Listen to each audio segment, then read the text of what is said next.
Very good evening to all of you. सभी का warm welcome है वाईटी और इंग्लिश ट्यूटर पे। मेरा नाम है अमन बहल। फाइनली वो दिन आ गया है जब आप आज पंक्चुएशन सीखने वाले हैं। कब कोमा लगाएंगे, कब हाइफन लगाएंगे, कब डैश लगाएंगे, कब अपोस्ट्रोफी, कब सेमीकोलन। और कोशिश करूँगा मैं हर चीज़ आपको मैथ्स के फॉर्मूला की तरह बताऊँ। इस वीडियो को, इस पीपीटी को बनाने में मुझे 5 दिन लगे हैं, तकरीबन 25 घंटे समझ लो आप। सिर्फ इसलिए लगे क्योंकि मैं चाहता था कि एक भी चीज़ आपको रटवाऊँ नहीं, आपके दिमाग में इस तरह से बैठे ज़िंदगी भर आप उसको रिटेन कर सको, जहाँ कोमा लगना है वहाँ लगा सको, है ना। ये बहुत ज़रूरी भी है। पंक्चुएशन अगर आपके सही ऑन द स्पॉट नहीं है तो कितना भी इंप्रेसिव लिख लो, आपका एग्जामिनर जो है वो आपसे परेशान हो जाएगा, आपकी राइटिंग को ठीक से पढ़ भी नहीं पाएगा। तो चलिए शुरू कर लेते हैं। अब फ्रेंडली रिमाइंडर, ये सारा का सारा जो वीडियो आप देख रहे हो ये हमारे राइटिंग स्किल्स के कोर्स का पार्ट है। कोर्स में ये पहले ही पब्लिश हो चुकी है, आपको अब मिल रही है यूट्यूब पे। इस वीडियो के अंदर बेसिक से एडवांस में आपको लिखना सिखा रहा हूँ। जैसे भी पंक्चुएशन देख रहे हो ना, इसके अलावा भी बेसिक से कैसे लिखना था, हर चीज़ इसमें कवर्ड है। यूपीएससी, बैंक, एसएससी, आईलेट्स, हर एग्जाम के लिए इस कोर्स का फ़ायदा ले सकते हो अपनी ऐप से, वाईटी और इंग्लिश ट्यूटर। नीचे कमेंट सेक्शन में इसका लिंक है, फर्स्ट कमेंट में। प्ले स्टोर पे, iOS पे हर जगह अवेलेबल है। कोर्स पे कोड लगा लेना, राइटिंग 2022, 850 रुपये का कोर्स है। 525 में 1 साल की वैलिडिटी के साथ आपको मिल जाता है। कोई भी क्वेरी हो रिलेटिंग टू कोर्स, इस नंबर पे आप व्हाट्सअप करें, आपको रिप्लाई मिल जाएगा। चलिए शुरू करें। जब भी आप कोर्स को ज्वाइन करते हो ना, आपको डे 1 से फर्स्ट वीडियो से ही एक्सेस मिलता है। चलो पंक्चुएशन क्या होता है, देखो कई सारे पार्ट्स हैं। सबसे बड़ा पार्ट जो है इसका कोमा, 90% जो है पंक्चुएशन वो कोमा के ऊपर डिपेंड करता है, तो इसको अपने सबसे पहले कवर करेंगे। अब देखो कोमा कैसे लगाना है, ध्यान से समझना, एनिमेटेड वीडियो है। एडवर्बियल फ्रेजेस जो है ना वो सबसे ज़्यादा कोमा लेते हैं। आपको समझना होगा प्रैक्टिकली ये फ्रेजेस कैसे होते हैं, कैसे सेंटेंस में पहचानोगे। एक सेंटेंस आपके सामने, उसने मेरे सवालों का जवाब एक मुस्कान के साथ दिया। उसने मेरे सवालों का जवाब एक स्माइल के साथ दिया। अब मुझे इसको इंग्लिश में लिखना है, तो कैसे लिखूंगा, बड़ा आसान सा सेंटेंस है। आप इसको लिखोगे, she replied to my questions. यहाँ पे ही भी हो सकता है, अगर वो बंदा है तो, बंदी है तो शी, ठीक है। तो शी या he replied to my questions. अब देखो कैसे किया, एक स्माइल के साथ, तो विद अ स्माइल। अब जैसे ये सेंटेंस बनाओगे ना, अपने आप से एक सवाल पूछोगे, ये जो विद अ स्माइल, ये रखी हुई है प्रेपोजिशन और स्माइल रखा हुआ है इस प्रेपोजिशन का ऑब्जेक्ट। ये जो पूरा प्रेपोजिशनल फ्रेज है, ये पूरा जो फ्रेज है, ये क्या काम कर रहा है, ये आपको बता रहा है सेंटेंस में उसने मेरे सवालों का जवाब कैसे दिया। How did she reply to my questions. तो ऐसे प्रेपोजिशनल फ्रेज जो हाउ का रिप्लाई करें, वर्ब से हाउ का रिप्लाई करें। कैसे दिया भाई तेरे जवाब, सवाल का जवाब एक स्माइल के साथ, है ना। तो how did she reply to my questions, ये फ्रेज बन जाएगा एडवर्बियल फ्रेज ऑफ मैनर। मैं आपको पहले आइडेंटिफाई करवाना सिखा रहा हूँ एडवर्बियल फ्रेज आपको कैसे कैसे मिलेंगे, ठीक है। अब मान लीजिए यही सेंटेंस जो भी ऐसे लिखा हुआ है, इसको मैं ऐसे लिखना चाहूँ, उसने मेरे सवालों का जवाब एक मुस्कान के साथ दिया। मैं ऐसे लिखना चाहूँ, with a smile she replied to my questions. और देखो इसको लिखने का एक और तरीका भी है। आप ये विद अ स्माइल है ना, शुरू में लाए हो ना, इसको शी के बाद में भी ला सकते हो। जो लोग मेरे बेसिक से एडवांस इंग्लिश राइटिंग कोर्स में हैं वो ऑलरेडी सब लिखना जानते हैं, है ना। अब सिर्फ कोमा वाला पोर्शन आपको मैं ऐड करवा रहा हूँ। तो अगर आप चाहो तो आप ऐसा भी लिख सकते हो, she with a smile reply to my questions. तो ये 2-3 तरीके होते हैं एडवर्बियल फ्रेजेस को शफल करने के सेंटेंस में, और यहीं से अपना पहला रूल निकलता है कोमा का। कोई भी एडवर्बियल फ्रेज हो, देखो अभी तो एक ही आया, एक ही टाइप का, एडवर्ब ऑफ मैनर, है ना, और भी आएंगे अभी। कोई भी एडवर्बियल फ्रेज हो, अगर सेंटेंस की बिगनिंग में आ जाए या सेंटेंस के सब्जेक्ट के बाद में आ जाए, उसको बोलेंगे उसकी अननेचुरल पोजीशन। और अननेचुरल पोजीशन में एडवर्बियल जो फ्रेज होते हैं वो हमेशा अपने पहले और अपने बाद में कोमा को लेते हैं। तो मैं क्या करूँगा सर, मैं एक कोमा तो लगाऊंगा यहाँ पे, और एक कोमा लगाऊंगा यहाँ पे, और एक कोमा लगाऊंगा यहाँ पे। देखो मैंने क्या बोला, पहले और बाद दोनों तरफ लगेगा। अब आपके दिमाग में सवाल आएगा, सर पहले तो यहाँ पे तो लग गया, पहले और बाद यहाँ क्यों नहीं लगा। ध्यान रखना, सेंटेंस की शुरुआत में कभी कोमा नहीं आता, और फुल स्टॉप के पहले भी कभी कोमा नहीं आता। तो यहाँ पे भी लग सकता था, लेकिन सेंटेंस शुरू हो रहा है तो इस कोमा को आप नहीं लगाएंगे। तो सिंपल सा फॉर्मूला है, एडवर्बियल फ्रेजेस अगर सेंटेंस के लास्ट में हो, अपनी पोजीशन पे हो, तब उनको कोमा के झंझट में नहीं डालना है। लेकिन अगर वही एडवर्बियल फ्रेजेस अपनी जगह को छोड़ दें, सेंटेंस के शुरू में आ जाए, या सेंटेंस के बीच में जो अक्सर सब्जेक्ट के बाद आते हैं वहाँ पे आ जाएं, तो उनको कोमा से अलग किया जाता है। तो ये आपका करेक्ट सेंटेंस है, with a smile comma she reply to my questions, या फिर she comma with a smile comma reply to my questions. आसान है ना। चलो अब इसको थोड़ा सा और ऊपर लेके आते हैं टेम्पो को, ठीक है। अब ध्यान देना इस सेंटेंस की तरफ, मेरी जॉब के पहले दिन मैं बड़ा एक्साइटेड था। मेरी जॉब के पहले दिन मैं बड़ा एक्साइटेड था। सेंटेंस लिखना बहुत आसान है। आई वॉज एक्साइटेड या वेरी एक्साइटेड। और कब था भाई? पहले दिन था, तो on the very first day of my job. अब यहाँ पे जो प्रेपोजिशनल फ्रेज देख रहे हो, देखो प्रेपोजिशन दिखी आपको ऑन, इसका ऑब्जेक्ट दिखा डे, फर्स्ट बन गया एडजेक्टिव, पहला दिन, इस डे को मॉडिफाई कर गया। फिर प्रेपोजिशन दिखी ऑफ, ऑफ के बाद में ऑब्जेक्ट निकला जॉब और माई निकला पजेसिव एडजेक्टिव, जॉब को मॉडिफाई कर गया। तो ये जो पूरा प्रेपोजिशनल फ्रेज आप देख रहे हो, अगर आपसे कोई पूछे सेंटेंस में क्या काम कर रहा है, तो आप बताओगे सर मेरे एक्साइटेड होने के वक्त को बता रहा है। मैं आज एक्साइटेड नहीं हूँ, मैं उस दिन एक्साइटेड था जिस दिन मेरी जॉब का पहला दिन था। तो ये एक बन गया एडवर्बियल फ्रेज ऑफ टाइम। ये मुझे बता रहा है व्हेन का reply, when was I excited. ध्यान रखना ये एडवर्बियल फ्रेजेस जो है ना हमेशा वर्ब से रिप्लाई करते हैं, काम कब को हो रहा था। समझ गए ना मेरी बात को? व्हेन का रिप्लाई करने वाले बहुत सारे फ्रेजेस मिलेंगे आपको, लेकिन आपको वो वाला फ्रेज एडवर्बियल फ्रेज मानना है जो कि वर्ब से व्हेन का रिप्लाई करे। समझ में आ गया इतना? चलो, अगर ये वर्ब से व्हेन का रिप्लाई कर रहा है तो बन गया एडवर्बियल फ्रेज। और क्या कहलाएगा ये? एडवर्बियल फ्रेज ऑफ टाइम, क्योंकि व्हेन की बात कर रहे हैं तो टाइम वाला फ्रेज हो गया। अब देखो इसी फ्रेज को लिखने के कई तरीके हैं, वहां पे आ जाएगा कॉमा। रूल आप जानते हो, अगर ये अननेचुरल पोजीशन पे आ जाए तो आप इसको कॉमा से अलग करेंगे। तो ये तो थी इसकी natural position, I was very excited on the very first day of my job. अब देखो अननेचुरल पोजीशन क्या है? On the first day of my job I was very excited. एक और बना सकते हो, I on the first day of my job was very excited. हुआ क्या? मैं इस फ्रेज को या तो शुरू में लाया और या फिर मैंने सब्जेक्ट के बिल्कुल बाद में रख दिया। रूल क्या कहता है? सर एडवर्बियल फ्रेज को आपने अपनी जगह से हिलाया हुआ है, अननेचुरल पोजीशन में है, कोमा लगा दो।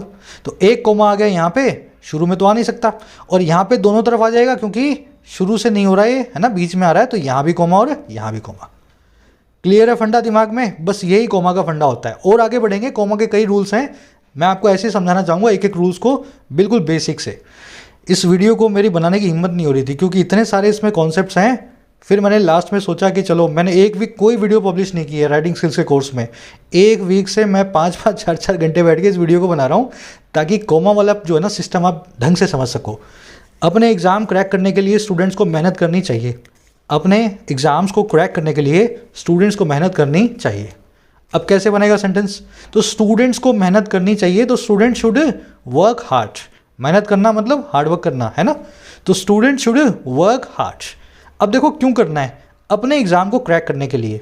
जब के लिए की बात होती है तो आप यूज़ करते हैं इन्फिनेटिव को, तो आप लिखेंगे टू क्रैक देयर एग्जाम्स। समझ गए ना? इतनी बेसिक तो आप सीख ही चुके हो क्योंकि पूरी आप बेसिक ग्रामर पूरी देख के आए हो ना, यहाँ तक 50 पार्ट्स है ना, तो इतना तो आप जानते हो कि इन्फिनेटिव को कैसे यूज़ करना है। Student should work hard to crack their exams.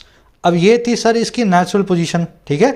अब मैं आपसे पूछूं, ये जो टू क्रैक देयर एग्जाम्स, ये जो इन्फिनेटिव है, ये सेंटेंस में क्या काम कर रहा है?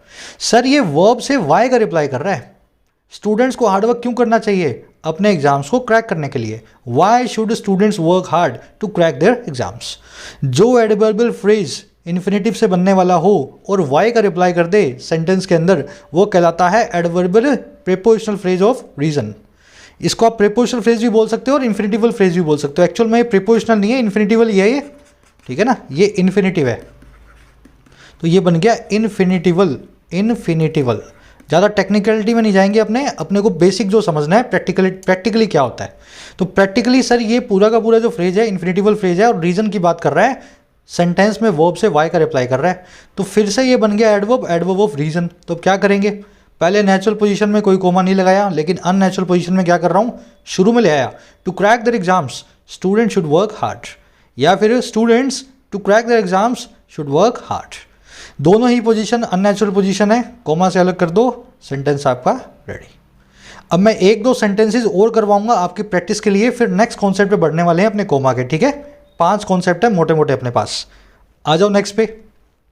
सेंटेंस आपके सामने, सभी इंप्लॉइज़ को हर रोज़ सुबह 9 बजे तक ऑफिस पहुंचना पड़ता है। लंबा सेंटेंस बना रहा हूँ जानबूझ के, प्रैक्टिस आपकी हो चुकी है। पेन लो, पेपर लो, या दिमाग में बना लो, कैसे लगाओगे कोमा, कहाँ लगेगा, थोड़ा सोचो। चलो आराम से वीडियो को पॉज करके बनाने की कोशिश करना। पहले मैं सेंटेंस लिख रहा हूँ। काम क्या हुआ यहाँ पे, सभी इंप्लॉइज़ को पहुंचना पड़ता है ऑफिस में। जब पढ़ता ही की बात हो रही है तो have to, has to, had to, याद है ना आपको स्ट्रक्चर।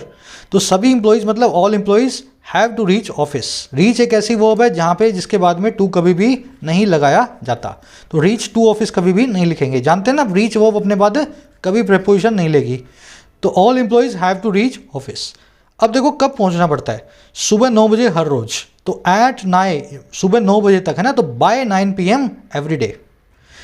एट का मतलब होता है 9 बजे तक, 9 बजे जो है बिल्कुल एकदम जब 9 बजे घड़ी में तब पहुंचना होता है। बाय का मतलब ये है कि वो 8 बजे भी आ सकते हैं, वो 8:45 पे भी आ सकते हैं, वो 8:59 पे भी आ सकते हैं, 9 बजे भी आ सकते हैं, उससे लेट नहीं, है ना। तो बाय बताता है मियाद को, एट बताता है पोजीशन को। तो यहाँ पे बाय को यूज़ करके बता रहे हैं हम सुबह 9 बजे तक पहुँचना होता है। अब देखो सेंटेंस में दो दो एडवर्बियल फ्रेज आ गए अपने पास। देखो पहला कौन सा है, पहला है बाय 9 PM और दूसरा है ये देखो बाय 9 PM क्या कर रहा है, इंप्लॉइज को कब पहुंचना होता है, रीच नाम की वर्ब से व्हेन का रिप्लाई कर रहा है। तो ये अगर व्हेन का रिप्लाई कर रहा है ना, तो ये बन गया एडवर्बियल फ्रेज ऑफ टाइम। और एवरीडे कब बता रहा है, एवरीडे बता रहा है कब कब पहुंचना होता है, सोमवार को नहीं, मंगलवार को नहीं, संडे को नहीं, हर रोज, एवरीडे, इनकी कभी छुट्टी नहीं होती है। ये बनता है एडवर्बियल फ्रेज ऑफ फ्रीक्वेंसी, जो फ्रीक्वेंसी की बात करे।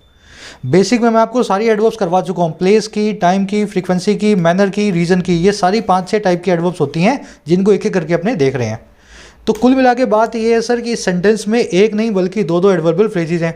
अब इसको उतनी ही तरीके से कोमा लगा के लिखा जाएगा। अब मैं आपको लिख के दिखा देता हूँ, ठीक है। मान लीजिए ऐसा बोलूँ, इस वाले को आगे ले आया, at 9 PM every day, at की जगह बाय कर लेना। एक्चुअली पहले मैंने ऐट से सेंटेंस बनाया था, बाद में मैंने चेंज कर दिया था, तो यहाँ बाय रखना मैं भूल गया, है ना। तो ये ऐट या by 9 PM every day all employees have to reach office, पहला तरीका तो ये। दूसरा, ऑल इंप्लॉइज by 9 PM every day have to reach office. और तीसरा तरीका, every day by 9, all employees have to reach office by 9 AM। देखो हुआ क्या है, फर्स्ट फ्रेज के अंदर हमने क्या किया, इन दोनों को एक साथ उठा के ले आए। बाय 9 AM ये भी टाइम बता रहा है और ये बता रहा है फ्रीक्वेंसी, दोनों ही एडवर्ब्स हैं तो दोनों ही शुरू में आ सकती हैं। यहाँ पे दो दो फ्रेजेस को मैं शुरू में ले आया। सेकंड वाले में क्या किया, इन दोनों को मैं बीच में ले आया, बीच में ले आया। और थर्ड वाले में क्या किया, मैंने एक को शुरू में ले आया, एक को मैंने लास्ट में रख दिया। तो मैंने 3 तरीके से सेंटेंस को बनाने की कोशिश की है। अब क्या करना है सर, जो जो अपनी अननेचुरल पोजीशन पे हैं उनके कोमा लगा दो। तो क्या करूँगा मैं सर, सबसे पहले एवरीडे के बाद में कोमा लगाऊंगा, फिर ये by 9 PM everyday, 9 AM everyday, इसके पहले और इसके बाद में दोनों तरफ कोमा आएगा, और फिर एवरीडे के बाद में कोमा आएगा। ये बाय 9 AM के पहले आएगा क्या, नहीं आएगा, क्योंकि ये अपनी नेचुरल पोजीशन पे है, सेंटेंस के लास्ट में है जहाँ पे इसको होना चाहिए। अब मेरे हिसाब से फंडा एडवर्बियल फ्रेजेस का आपके दिमाग में क्लियर हो चुका है, कैसे वो कोमा लगेगा। अब इसी के ऊपर मुझे पता आप एक क्वेश्चन करोगे, कमेंट सेक्शन में आएगा, तो मैं यही बता देता हूँ इसकी एक्सेप्शन क्या है। एक्सेप्शन नहीं है, ये आपकी समझ का फेर है। एक सेंटेंस देख लो, न्यूज़पेपर के फ्रंट पेज वाला आदमी सिटी का एक फेमस बिजनेसमैन है। न्यूज़पेपर के फ्रंट पेज पे जो आदमी है वो सिटी का एक फेमस यानी कि मशहूर व्यापारी है। तो कैसे लिखेंगे, बड़ा आसान है। वो आदमी जो न्यूज़पेपर के फ्रंट पेज पे है वो व्यापारी है, तो मैं लिख देता हूँ the man on the front page of the newspaper is a famous या रिनाउंड बिजनेसमैन। मामला सेट है इतना, लास्ट में फुल स्टॉप लगा लेना। The man on the front page of the newspaper is a renowned businessman. आपके दिमाग में सवाल यह आएगा, सर यहाँ पे एक तो ऑन प्रेपोजिशन है और इसके बाद में आ रहा है फ्रंट पेज, और फिर आ रही है ऑफ प्रेपोजिशन, इसके बाद में आ रहा है इसका ऑब्जेक्ट न्यूज़पेपर। तो क्या ये दोनों एडवर्बियल फ्रेजेस नहीं है, क्या ये दोनों एडवर्बियल फ्रेजेस नहीं है, ये वाला और ये वाला। अब ध्यान देना, ये दोनों के दोनों एडवर्बियल फ्रेजेस नहीं है सर। ये जो ऑन द फ्रंट पेज आप देख रहे हो ना, ये है तो प्रीपोजिशनल फ्रेज, लेकिन एडवर्ब का काम सेंटेंस में नहीं कर रहा। क्यों नहीं कर रहा, ये ऑन द फ्रंट पेज बता रहा है मैन के बारे में, सर ये किसी वर्ब को मॉडिफाई नहीं कर रहा। अब आप पूछोगे सर ये वेयर का रिप्लाई कर रहा है, आप कहाँ की बात करते हो, तो एडवर्बियल फ्रेज ऑफ प्लेस बन जाता है। तो मैन जो है फ्रंट पेज पे, तो मैन के लिए वेयर का रिप्लाई कर रहा है ना। सर मैन एक नाउन है, एक वर्ब नहीं है। एडवर्बियल फ्रेजेस वर्ब्स को मॉडिफाई करते हैं, समझे मेरी बात को। इसीलिए शुरू में बोला था जो वर्ब से रिप्लाई करे वाई का, वट का, वेयर का, व्हेन का, वो बनेगा हाउ का, वो बनेगा एडवर्बियल फ्रेज। ये जो ऑन द फ्रंट पेज है ना, ये मैन के बारे में बता रहा है, कोई कुत्ता नहीं, कोई बिल्ला नहीं, कोई घर नहीं, कोई दुकान नहीं। हम बात कर रहे हैं एक आदमी की जो है फ्रंट पेज पे। समझे मेरी बात को? तो यहाँ पे ऑन द फ्रंट पेज एक प्रीपोजिशनल एडजेक्टिवल फ्रेज है, नाउन को मॉडिफाई करने वाला है, किसी वर्ब को मॉडिफाई नहीं कर रहा। आगे देखो, ऑफ द न्यूज़पेपर, ये किसको मॉडिफाई कर रहा है? ये सर मॉडिफाई कर रहा है फ्रंट पेज को। कोई फ्रंट पेज किसका? न्यूज़पेपर का। ये दोनों आपस में जुड़े हुए हैं, कोई एडवर्ब नहीं बना रहे, ये दोनों के दोनों एडजेक्टिवल फ्रेज है। समझे मेरी बात को? फ्रंट पेज नाम के नाउन को ऑफ द न्यूज़पेपर मॉडिफाई कर रहा है। और तीसरा ऑफ द सिटी, ये जो ऑफ द सिटी है ये इस बिजनेसमैन को मॉडिफाई कर रहा है। बिजनेसमैन कहाँ का? हमारी सिटी का, उस सिटी का नहीं, पड़ोस वाली का, हमारी सिटी का, बिजनेसमैन ऑफ द सिटी। तो भाई साहब ये जो प्रेपोजिशनल फ्रेज हैं ये एडजेक्टिवल फ्रेज हैं, इनकी पोजीशन चेंज करके कोमा मत लगाते घूमना। सर ने बताया था ऊपर आ जाए नीचे आ जाए तो कोमा लगा देता हूँ, ये बीच में आ रहा है तो इसके कोमा क्यों नहीं लगाया? यहाँ भी लगा देता हूँ, वहाँ भी लगा देता हूँ। वर्ब से वट का रिप्लाई कर रहा है क्या? ये वर्ब से वाई का रिप्लाई कर रहा है क्या? वर्ब से व्हेन का रिप्लाई कर रहा है क्या? नहीं कर रहा। अगर ये वर्ब से कोई रिप्लाई नहीं कर रहे तो ये एडवर्बियल फ्रेजेस हो ही नहीं सकते, जहाँ रखें वहीं रखें, रहने दो। आ गया समझ में? तो कोमा ऐसे नहीं चिपकाना है प्रीपोजिशनल फ्रेज देखते ही। चलो अब ये फर्स्ट वाला हो गया, लास्ट में क्विज दूंगा, वहाँ पे आपकी अच्छे से प्रैक्टिस हो जाएगी। अब आगे बढ़ते हैं नेक्स्ट कॉन्सेप्ट पे, ठीक है? अब देखेंगे कौन सी कंजंक्शंस अपने पहले या अपने बाद में कोमा लेती हैं। दो रूल हैं इस पे, बड़े आसान से हैं। आपको सबसे पहले इस सेंटेंस को करना इंग्लिश में ट्रांसलेट। हम उस दिन लेट थे इसलिए ट्रेन मिस हो गई। हम उस दिन लेट थे इसलिए ट्रेन मिस हो गई। तो मैं कैसे बोलूँगा? We were late that day, हम उस दिन लेट थे, इसलिए यानी कि so we miss the train. Simple सा है ना sentence, we were late that day so we miss the train. अब इस सेंटेंस को थोड़ा सा आप जो है लिखने की कोशिश करो। सेंटेंस वही है, थोड़ी कंजंक्शन मैंने चेंज कर दी। हमारी ट्रेन मिस हो गई क्योंकि हम उस दिन लेट थे, तो मैं बोलूँगा we missed the train because we were late that day. आप देख पा रहे होंगे ये we were late that day, we were late that day same है, वी मिस्ड द ट्रेन और we missed the train same है। यहाँ पे आ रहा है सो, यहाँ पे आ रहा है बिकॉज, और आगे पीछे इनको हमने कर दिया है, सेंटेंस बिल्कुल वही है। लेकिन अगर मैं आपको बताऊं कि सो से पहले तो कॉमा आएगा लेकिन बिकॉज से पहले नहीं आएगा, तो आपकी कन्फ्यूजन यहाँ पे क्रिएट हो जानी चाहिए। सर ऐसा कैसे? सो भी कंजंक्शन है, बिकॉज भी कंजंक्शन है, ऐसा कैसे? एक के पहले लगाया दूसरे के पहले नहीं लगाया, ऐसा क्यों? अब यहीं पे आपको रूल को समझना है। आपको समझना है इन सारी कंजंक्शंस को फैन बॉयज कहलाते हैं, कोऑर्डिनेटिंग कंजंक्शंस। पहले करवा चुका हूँ कंजंक्शन चैप्टर में, अगर पिछले 45 पार्ट करके आए हो तो ढंग से इनको समझते हो, है ना? फॉर एंड नोर बट और येट सो क्या करती हैं सबकी सब?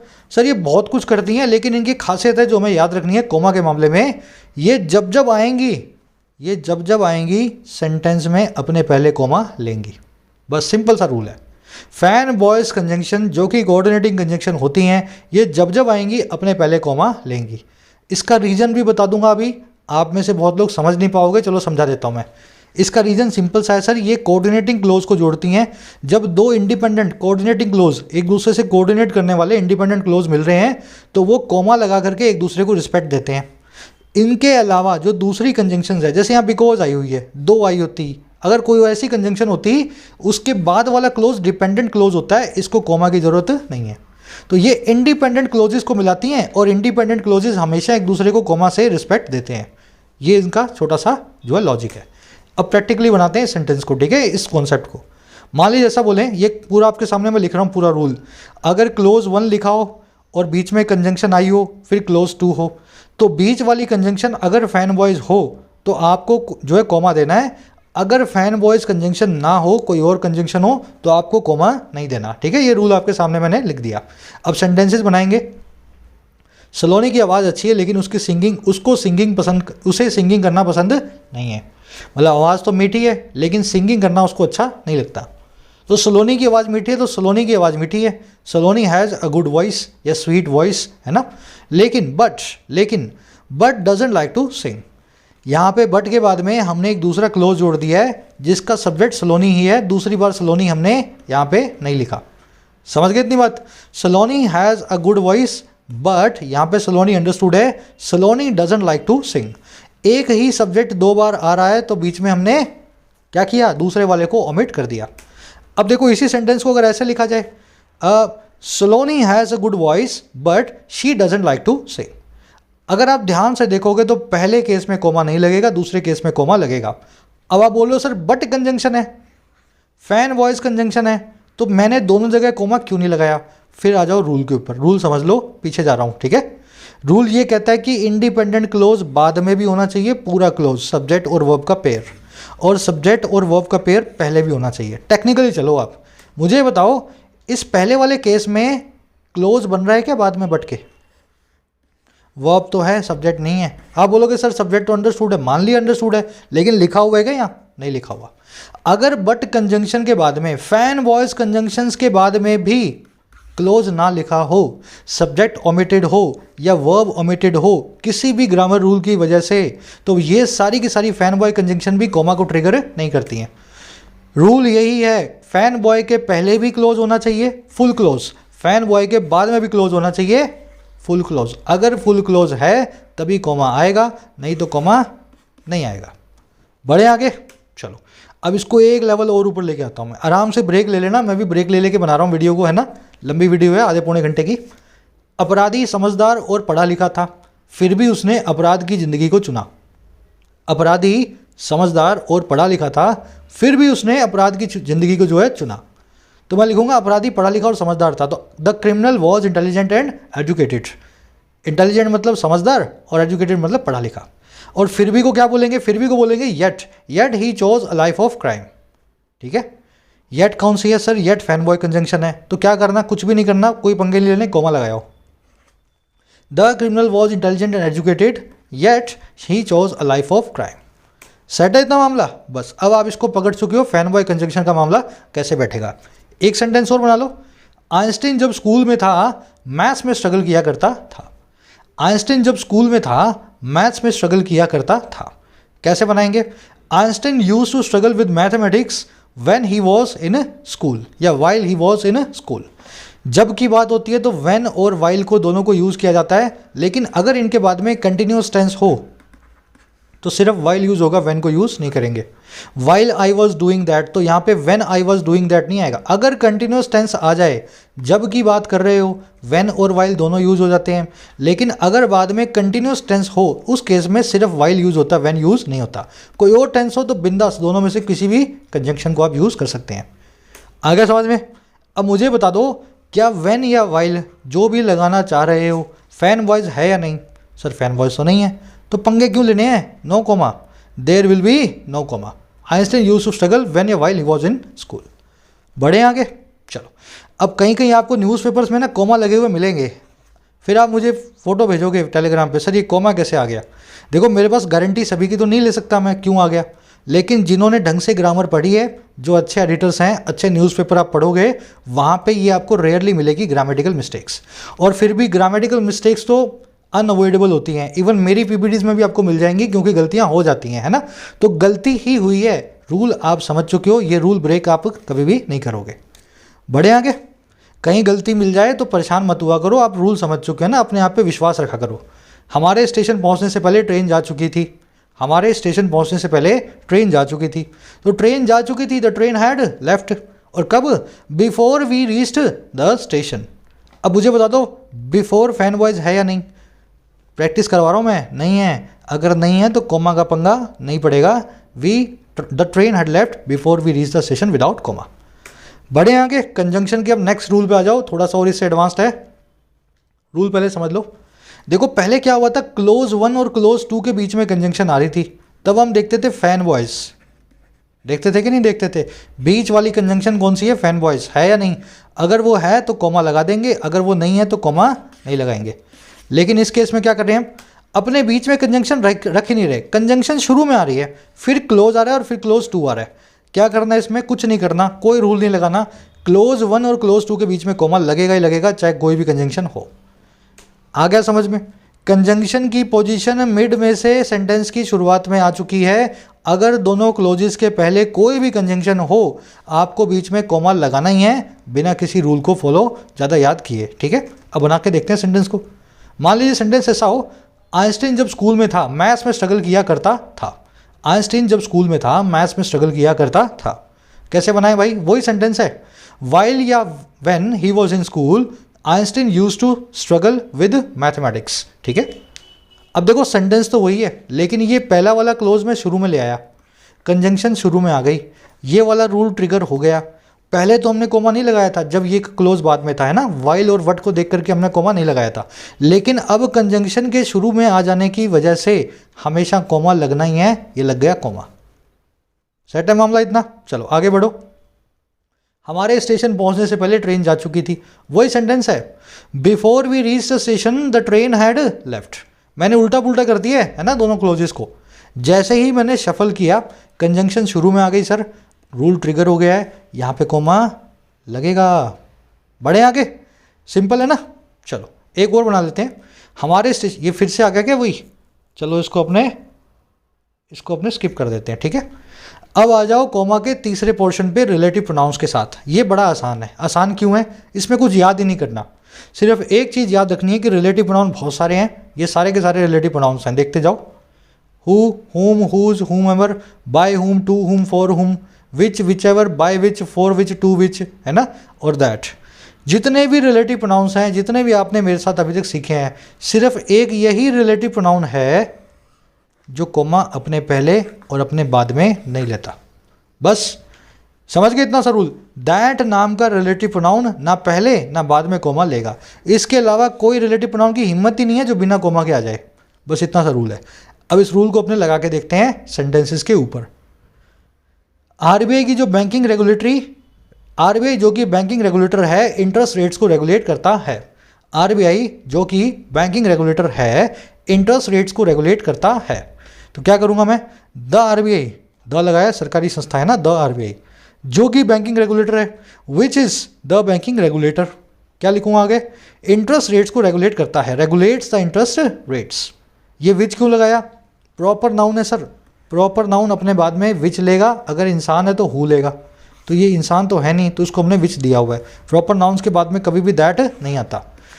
तो क्या करेंगे, वही रूल को फॉलो करना है, विच से वाले क्लोज के पहले भी और विच वाले क्लोज के बाद में भी। ये पूरा क्लोज जो रिलेटिव क्लोज है जो आरबीआई के बारे में बता रहा है, इसके पहले भी कोमा, इसके बाद में भी कोमा। अगर दैट आया होता इस क्लोज में तो कोमा लगाने की ज़रूरत नहीं थी। बढ़े आगे, चलो। वो एनजीओज जो फॉरेन फंडिंग से चलते हैं सरकार की जांच के दायरे में हैं। The NGOs that run on foreign funding are under the scrutiny of the government. That क्यों लगाया गया, एनजीओज यहाँ पे कॉमन नाउन है, वो वाले एनजीओज जो फॉरेन फंडिंग पे रन करते हैं।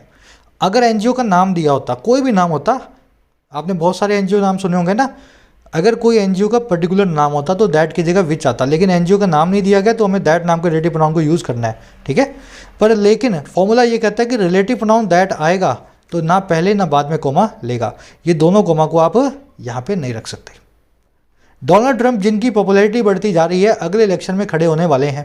तो Donald Trump whose popularity has been increasing, जिनकी पॉपुलैरिटी बढ़ती जा रही है, has been increasing, will run for upcoming elections, है ना। इलेक्शन में खड़े होने का मतलब स्टैंड नहीं होता, इंग्लिश में रन करना बोलते हैं। When you run for elections, इसका मतलब है आप इलेक्शन में एक दावेदार हैं, ठीक है। अब क्या दिक्कत है सर, हुज वाला रिलेटिव प्रोनाउन आ गया है, डोनाल्ड ट्रंप के बारे में बता रहा है कुछ, ये दैट से तो शुरू नहीं हो रहा, तो क्या करना है, कुछ नहीं करना, कोमा लगाना है यहाँ भी, कोमा लगाना है यहाँ भी। सेट हो गया मामला।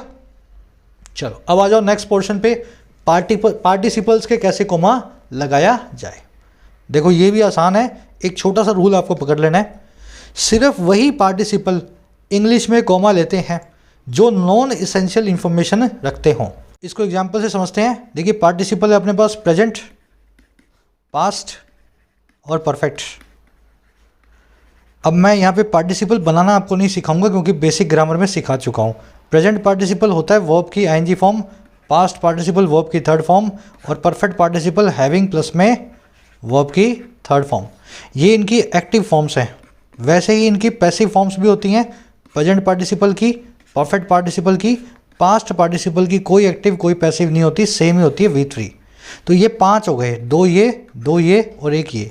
पांचों पार्टिसिपल अगर इस तरह के हों सेंटेंस में, अगर उनको निकाल भी दें, सेंटेंस के मीनिंग में कोई फ़र्क ना आए, तो वो कहलाएंगे नॉन इसेंशियल इंफॉर्मेशन वाले पार्टिसिपल, ठीक है। पार्टिसिपल सेंटेंस में है या नहीं है, सेंटेंस के मीनिंग पे कोई फ़र्क नहीं पड़ रहा, तो पार्टिसिपल नॉन इसेंशियल इंफॉर्मेशन वाला पार्टिसिपल है। अगर नॉन इसेंशियल इंफॉर्मेशन है ना मेरे भाई, तो याद रखना वो हमेशा कोमा लेगी। इंग्लिश में कोमा लगाया जाता है नॉन इसेंशियल इंफॉर्मेशन को बताने के लिए। समझ गए? चलो अब इसको प्रैक्टिकली अपने समझना है ना, एक दिमाग में आपको मैंने स्ट्रक्चर से बिठा दी है, अब इसको एग्जाम्स में कैसे देखोगे आप, है ना, क्वेश्चंस को। The cars build by German companies are very expensive. वो कारें जो बिल्ट होती हैं जर्मन कंपनीज के द्वारा वो बड़ी एक्सपेंसिव हैं। कार्स आपका सब्जेक्ट है, आर आपकी वर्ब है, एक्सपेंसिव सब्जेक्ट कॉम्प्लीमेंट है, वेरी यहाँ पे एडवर्ब है, सब्जेक्ट कॉम्प्लीमेंट एडजेक्टिव को मॉडिफाई कर रहा है। ये बिल्ट बाय जर्मन कंपनीज जो है ना, ये पूरा का पूरा है पार्टिसिपल फ्रेज। कौन सा? Past participle phrase. कैसे बना है? वर्ब की थर्ड फॉर्म से बना है, बिल्ड से, फिर बाय प्रीपोजिशन और फिर जर्मन कंपनीज है। ये बता रहा है वो वाली कारें जो जर्मन कंपनीज के द्वारा बिल्ड होती हैं वो एक्सपेंसिव होती हैं। अब सिर्फ दिमाग इतना लगाओ, मेरे को ये बता दो, अगर मैं इसको यहाँ से निकाल दूँ तो क्या बाकी के बचे सेंटेंस का कोई मोल है, कोई मीनिंग है? बाकी बचा क्या? The cars are very expensive. अरे कौन सी कार? जर्मनी की, जापान की, टाटा नैनो, जैगुआर की बात कर रहे हो, लैंड रोवर की बात कर रहे हो, रोल्स रॉयस की बात कर रहे हो, कौन सी कार? मतलब सेंटेंस का मीनिंग आपने बदल दिया है। ये पार्टिसिपल कोई भी नॉन इसेंशियल इंफॉर्मेशन को नहीं दे रहा, ये पार्टिसिपल इसेंशियल इंफॉर्मेशन को दे रहा है। बस फॉर्मूला हमारा यही कहता है, अगर इंफॉर्मेशन इसेंशियल हो तो never place a comma before and after the participle phrase. आ गया समझ में? यहाँ पे कोई कॉमा नहीं आएगा क्योंकि past participle phrase essential information देता है। Essential information never takes a comma before and after. अब इसको और एडवांस लेके आता हूँ, थोड़ा सा और सेंटेंसेस देखते हैं तब समझोगे आप, है ना, एक से तो नहीं समझ पाओगे। Rafale aircraft build by French company are expensive. Rafale aircraft जो फ्रेंच कंपनी के द्वारा बिल्ट है वो बड़ा एक्सपेंसिव है। बीच में आ गया past participle, again built verb की थर्ड फॉर्म है, वो एयरक्राफ्ट जो बनाया गया है फ्रेंच कंपनी के द्वारा। अब मुझे बता दो, अगर ये बीच में से निकाल दें क्या सेंटेंस के मीनिंग पे कुछ फ़र्क पड़ेगा? Rafale aircraft are expensive. Aircraft का कभी एस नहीं आता क्योंकि ये एक ऐसा नाउन है, चाहे एक हो चाहे हज़ार हो, तो मैंने वर्ब यहाँ पे प्लूरल दी हुई है ना, ये अपने आप प्लूरल वर्ब से मीनिंग निकल आया कि बहुत सारे एयरक्राफ्ट की बात हो रही है। Rafale aircraft are expensive. अरे सही तो है, रफेल एक प्रॉपर नाउन है।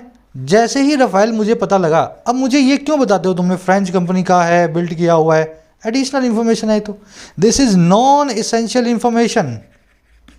ठीक है, इस इंफॉर्मेशन को सेंटेंस में नहीं भी दोगे तो कोई भी आदमी गूगल से सर्च करके निकाल लेगा रफेल एयरक्राफ्ट क्या है। आगे बात समझ में? प्रॉपर नाउन्स के साथ में रखे हुए पार्टिसिपल जो कि नॉन एसेंशियल इंफॉर्मेशन को दें, उनके पहले भी और उनके बाद में भी आपको कॉमा देना है। तो एक कॉमा यहाँ पे और एक कॉमा यहाँ पे। अब मेरे ख्याल से प्रैक्टिकली आपने इस मामले को समझ लिया है। ठीक है, और बना लेते हैं एक सेंटेंस, दिमाग में बैठेगा तभी बिठा पाओगे। दो सेंटेंस आपके सामने रख रहा हूँ। Party founded by some activist has won elections. दूसरे में लिख रहा हूँ मैं, देखो पहले में क्या हुआ, पार्टी फाउंडेड बाय एक्टिविस्ट, ये फाउंडेड बाय एक्टिविस्ट बन गया पास्ट पार्टिसिपल फ्रेज। किसको मॉडिफाई कर रहा है? पार्टी को। पार्टी के लिए एसेंशियल इंफॉर्मेशन की बात कर रहा है। कौन सी पार्टी जीतती है भाई इलेक्शंस को? अगर ये बीच में से निकाल दूं तो क्या बचा? Party has won elections. कौन सी? सर वो वाली जो एक्टिविस्ट ने फाउंड की थी, इस्टेब्लिश की थी। तो कहने का मतलब क्या, ये एसेंशियल इंफॉर्मेशन है, इसके बिना काम ना चलेगा। अगर नहीं चलेगा तो इसके कोई कॉमा भी नहीं लगेगा। लेकिन अगर पार्टी का नाम रख दूं मैं आम आदमी पार्टी, द आम आदमी पार्टी या AAP, founded by some activist has won elections, इस केस में बीच में रखी हुई है नॉन एसेंशियल इंफॉर्मेशन। आम आदमी पार्टी एक प्रॉपर नाउन है, अभी गूगल कर लो, अभी बता देगा किसने बनाई थी, अरविंद केजरीवाल और उसने मिल के बनाई है, अभी आपके सामने आ जाएगा।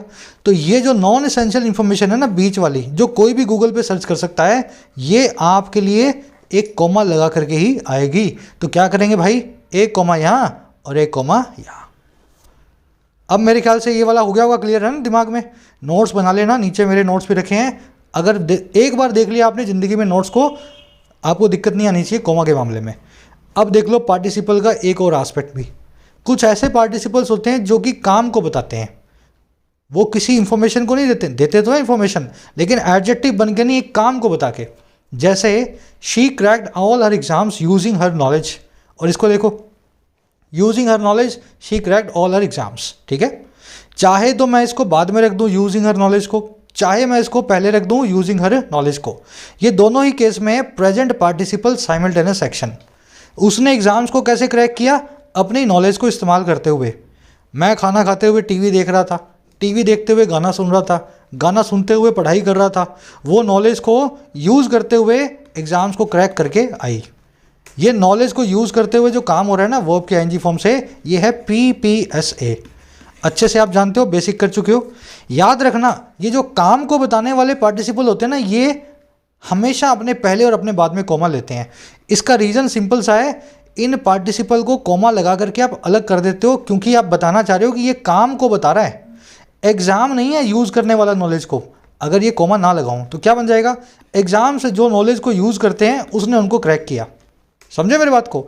अगर ये कॉमा यहाँ ना लगे तो मतलब ये निकला वो एग्ज़ाम्स जो नॉलेज को यूज़ करते हैं उसने उन एग्ज़ाम्स को क्रैक कर दिया। तो इन पार्टिसिपल्स के हमेशा पहले और बाद में कॉमा रखना है।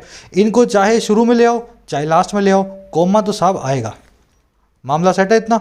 वैसे ही परफेक्ट पार्टिसिपल होता है, जैसे the murderer was sentence to life having killed the boy. जो खूनी था, कातिल था, उसको उम्र कैद दी गई, सेंटेंस टू लाइफ किया गया। और कब? कातिल को मारने के बाद। ये हैविंग प्लस V3 ये बताता है परफेक्ट पार्टिसिपल को। पहले वाले केस में क्या हुआ था? नॉलेज को यूज़ करते हुए एग्जाम्स को क्रैक कर रही थी, दोनों काम एक साथ हो रहे थे। यहाँ पे क्या हो रहा है? पहले इसने मारा और फिर इसको सज़ा मिली, पनिशमेंट मिली बाद में। यहाँ पे साइमल्टेनियस था पिछले वाले सेंटेंस में, यहाँ पे परफेक्ट काम हो चुका है, हैविंग प्लस V3 को बताया जाता है। अगेन रूल वही है, काम को बताने वाले पार्टिसिपल कहीं भी आ जाएं, कॉमा से साहब उनको आपको अलग करना पड़ेगा। परफेक्ट पार्टिसिपल फ्रेजेस, चाहे एक्टिव में चाहे पैसिव में, प्रेजेंट पार्टिसिपल फ्रेजेस चाहे एक्टिव में चाहे पैसिव में, always take a comma before and after.